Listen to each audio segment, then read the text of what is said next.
Starsky went and met the mayor of Estarreja. Don't know if I pronounced that right, but it's spelt Estarreja. And he was telling Starsky, because they were both speaking Portuguese, about how they've turned the farmland into an area now that people can go along and enjoy the nature on the bike and everything else, and it's made a big difference. They've changed it all around, and people now can go out and start to see all the wildlife.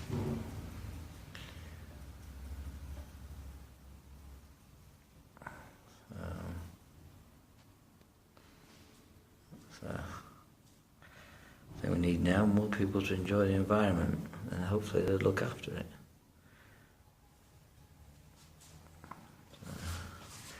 There's lots to see around the city. The buildings, some nice buildings here, some artwork and things. So, if you were coming this way, it's probably worth a pop in, a look around.